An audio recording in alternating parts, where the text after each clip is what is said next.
जय माता की दोस्तों, माता रानी की कृपा पर आपके पूरे परिवार पर सदा और सर्वदा बनी रहे। दोस्तों, आपका स्वागत है अपने channel my lovely home and garden में।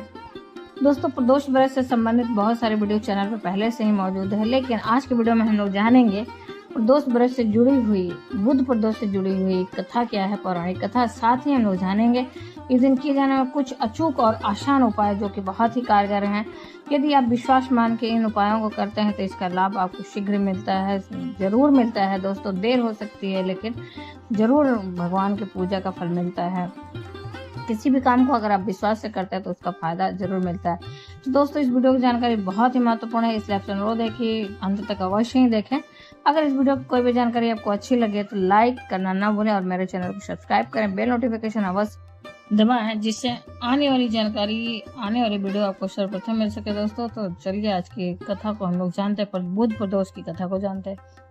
प्रदोष अथवा त्रयोदशी का व्रत मनुष्य को संतोषी व सुखी बनाता है। वार के दिन के अनुसार जो प्रदोष व्रत किया जाता है वैसे ही उसका फल प्राप्त होता है। सूत जी के कथनानुसार त्रयोदशी का व्रत करने वाले को गौ शौ दान करने का फल प्राप्त होता है।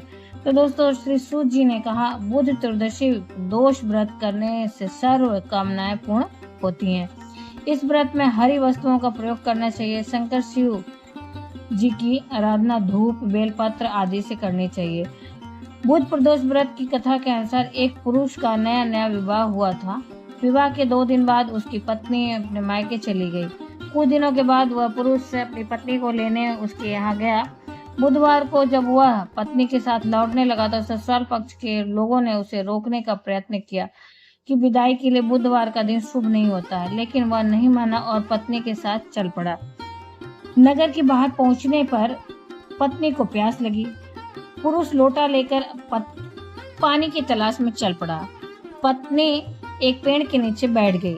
थोड़ी देर बाद पुरुष पानी लेकर वापस लौटा। तब उसने देखा कि उसकी पत्नी किसी के साथ हंस हंस कर बातें कर रही है और उसके लोटे से पानी पी रही है। उसको क्रोध आ गया और वह निकट पहुंचा तो उसके आश्चर्य का कोई ठिकाना न रहा, क्योंकि उस आदमी की सूरत उसी की भांति थी। पत्नी भी सोच में पड़ गई। दोनों पुरुष झगड़ने लगे। भीड़ इकट्ठी हो गई। सिपाही आ गए। हमशक्ल आदमियों को देख वे भी आश्चर्य में पड़ गए। उन्होंने स्त्री से पूछा, उसका पति कौन है? वह भी किंग कर्तव्य विमूढ़ हो गई। तब वह पुरुष शंकर भगवान से प्रार्थना करने लगा, हे भगवान, हमारी रक्षा करें। मुझसे बड़ी भूल हुई कि मैंने सास ससुर की बात नहीं मानी और बुधवार को पत्नी को विदा करा लिया। मैं भविष्य में ऐसा कदापि नहीं करूंगा। जैसे ही उसकी प्रार्थना पूरी हुई, दूसरा पुरुष अंतर ध्यान हो गया। पति पत्नी सकुशल अपने घर पहुंच गए। उस दिन के बाद से पति पत्नी नियम पूर्वक बुध त्रयोदशी का व्रत रखने लगे। अतः बुध त्रयोदशी व्रत हर मनुष्य को करना चाहिए दोस्तों, जिससे कि उनकी हर मनोकामना पूर्ण होती है। दोस्तों, ये तो रही पौराणिक कथा जो है बुध प्रदोष की। अब हम लोग जानते हैं इस दिन कौन से उपाय करें जिससे हमें विशेष लाभ मिले, विशेष आशीर्वाद प्राप्त हो भगवान का। तो उन उपायों को जानते हैं जो कि बहुत ही आसान, बहुत ही कारगर हैं। बहुत छोटे छोटे उपाय हैं दोस्तों, और बहुत ज़्यादा कुछ उसमें लगना नहीं है, इसलिए आप चैनल को देखें, अवश्य करें, एक बार करके देखें। तो दोस्तों, हिंदू धर्म में प्रदोष व्रत का खास महत्व होता है। यह दिन भगवान शिव और माता पार्वती को समर्पित है। इस दिन भगवान शिव की विशेष आराधना की जाती है। कृष्ण पक्ष का प्रदोष व्रत इस बार 11 अक्टूबर दिन बुधवार को रखा जाएगा। मान्यताओं के अनुसार बुध प्रदोष के दिन व्रत रखकर भगवान शिव की विधि पूर्वक आराधना करने से सारी इच्छाओं की पूर्ति होती है। इस दिन किए गए कुछ उपायों के बारे में हम लोग बात करेंगे जो कि विशेष फलदायी साबित होते हैं। तो इस दिन जो उपाय हैं वो करने कैसे हैं जानते हैं दोस्तों, और इस दिन किए गए उपायों से आपके सारे ग्रह दोष दूर भी हो जाते हैं। तो बुध प्रदोष के दिन दूध में काले तिल मिलाकर शिवलिंग पर रुद्राभिषेक करना चाहिए। इस उपाय को करने से सारे ग्रह के दोष दूर हो जाते हैं और भोलेनाथ की कृपा प्राप्त होती है दोस्तों। तो आपका ग्रह शांति के लिए आप इस उपाय को कर सकते हैं। इस दिन चांदी के किसी पात्र में गंगा जल, दूध, चावल, बतासा और चीनी डालकर सूर्यास्त के बाद चंद्रमा को अर्घ देने से विशेष लाभ मिलता है। इससे जीवन में सुख शांति आती है। बुधवार के दिन दूध और चावल की खीर बनाकर गरीब और जरूरतमंद लोगों में दान भी करना चाहिए। इस उपाय को करने से भोलेनाथ प्रसन्न होते हैं और भक्तों की सारी मनोकामनाओं को पूर्ण करते हैं दोस्तों।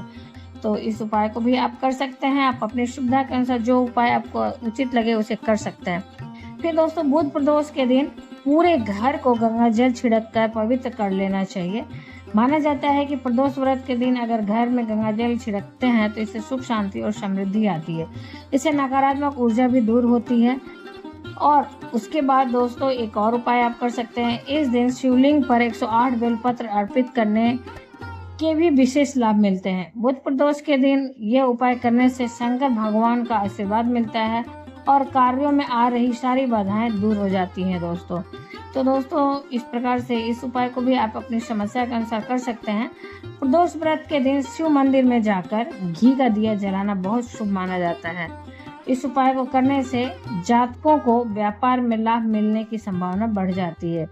फिर दोस्तों बुध प्रदोष के दिन धतूरे के पत्ते को पानी और दूध से धोकर शिवलिंग पर अर्पित करें। ऐसा करने से आपको कानूनी वाद विवादों से छुटकारा मिलता है। फिर एक और उपाय जान लेते हैं दोस्तों। इस दिन शिवलिंग को दही में शहद मिलाकर उसका भोग लगाएं। शिव को दही और शहद का भोग लगाने से दाम्पत्य जीवन में मिठास बढ़ती है दोस्तों। तो ये तो रहे बहुत ही छोटे छोटे और कारगर उपाय हैं जो बहुत ही कम खर्चे के उपाय हैं। आप इन्हें कर कर अपनी जिंदगी में बदलाव देख सकते हैं और लाभ प्राप्त कर सकते हैं दोस्तों।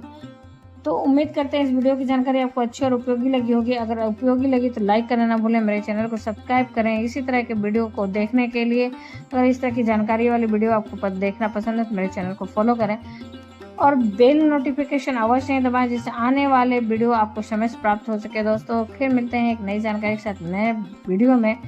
हम लोगों की नवरात्रि की सीरीज चलते रहेगी। हम लोग जानेंगे 7वें दिन माता कालरात्रि की पूजा आराधना के बारे में। तो दोस्तों फिर मिलते हैं नए वीडियो में नए जानकारी से। तब तक के लिए धन्यवाद। जय माता की। माता रानी की कृपा आप और आपके पूरे परिवार सदा और सर्वदा बनी रहे दोस्तों। धन्यवाद दोस्तों।